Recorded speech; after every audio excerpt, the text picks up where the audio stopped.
Кейде біз ата-анамызды да құрметтемейміз ғой. Ата-анамызды сен дейміз, папа мама дейміз. Папа мама дегенді қойыңдар шырақтарым, әкешім анашым деңдер. Өмірде құрметтеуге лайық екі адам бар, ол анаң мен атаң, әкең мен шешең сенің. 9 ай сені көтерген кім? Тас етегін жібетіп тас құрсағын кеңіткен кім? Өлім мен өмірдің ортасында сені өмірге әкелген кім? Талай аналар, балалар өмірге әкеліп жатыр, талай аналар кетті ғой. Мінекей. Ал сенің күндіз-түн ризығыңды іздеп, жұмыстан шаршап келіп, бірде қонса бірге үйге қонбай, баламыз елдің артында болмасын деп, сенің киіміңді тауып, тамағыңды тасып, нәпақаңды тасып жүрген. Ертең менің азаматым мынау менің қызым, ертең текті қыз болады. Біздің әулетке бұл ешқашан жаман әкелмейді. Бәленшенің қызы, әй Алла разы болсын, үлкен өссін деп, осындай ұрпақ тәрбиелейін деп, әкең күндіз-түні жұмыста жүр. Мінекей құрметтеуге лайық екі адам осы әкең мен анаң. Осыдан 3 күн бұрын менің әкем келді. Біз 5 бауырымызды жинады. Біз жиналмаймыз бесеуіміз. Кезінде бір шаңырақтың астында өстік барлығымыз. Ол кезде бала едік, ойын баласы болдық.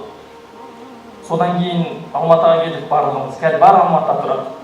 Сонда әкем келген кезде біреуі жұмыста, кейде біз жарыста боламыз. Біреуі басқа жерде, біреуі басқа қалада, әкем басын қосылмайды. Өткенде мен бәрін жинадым. Айналар жиналайын деп жатыр екен ғой. Мен де келейін деп әкем ауылдан келген, сөйтіп келді. Содан төрге отырғыздық, бәріміз тізерлеп алдына отырдық. Әкем айтады, шырақтарым, мен сендерге бір нәрсе айтайын дейді. Мінекей, мен үнемі осы балаларымның басы қосылған кезде бір ақылын айтайын деп жүруші едім. Міне бүгін сәті келіп тұр. Шырақтарым дейді, ата-ана қорқақ болады екен дейді. Ата-ана біз қорқақпыз дейді. Шешең де қорқақ, мен де қорқақпыз дейді. Кезінде сендер бала кездеріңде жүгіріп жүрген кезде, ай осылар бір жерге құлап қалмасын, мұрнын қанатып алмасын, бір жерін кесіп алмасын, тоққа түсіп кетпесін, отқа түсіп кетпесін, суға түсіп кетпесін деп қатты уайымдайтынбыз дейді. Кейінде мектепке барған кезде, мектепке барып аман-есен келе ма? Жолда ит қауып ала ма? Біреумен төбелесіп қала ма?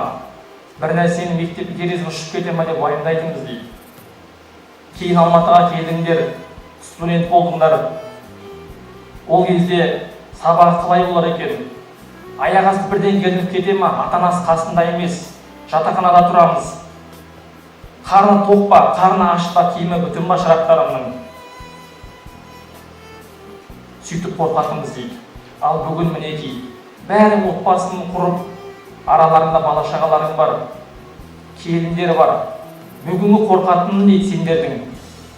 Араларына келіндер түсіп, 6 бауыр 6 жаққа ажырап кете ма деп қорқам дейді. Шырақтарым дейді, сендер мынада жұдырықтай болсаңдар, мінекей келіндер ешқайда кетпейді дейді. Сонда әкемнің айтқан сөзі осы.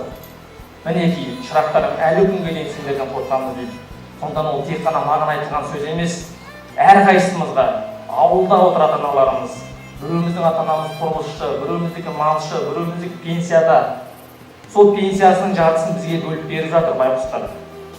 Біз неге олардың үмітін ақтамаймыз? Неге біз әкеміз бен шешемізге кір келтіреміз атына? Пәленшенің ұлына ай үлкенің өскір деген лақты.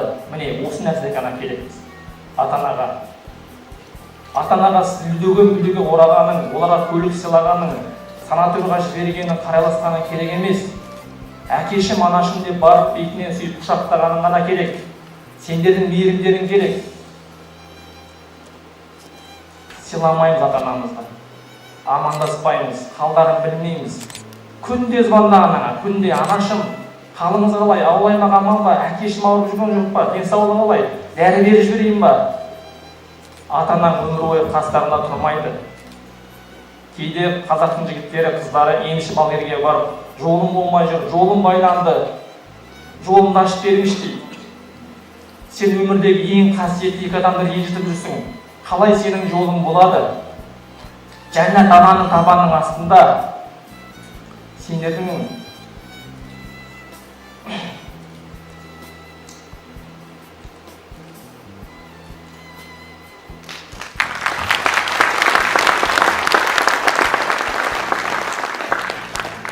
Аналарының табаны астында жәннат. Сондықтан бүгін тірі тұрған кезде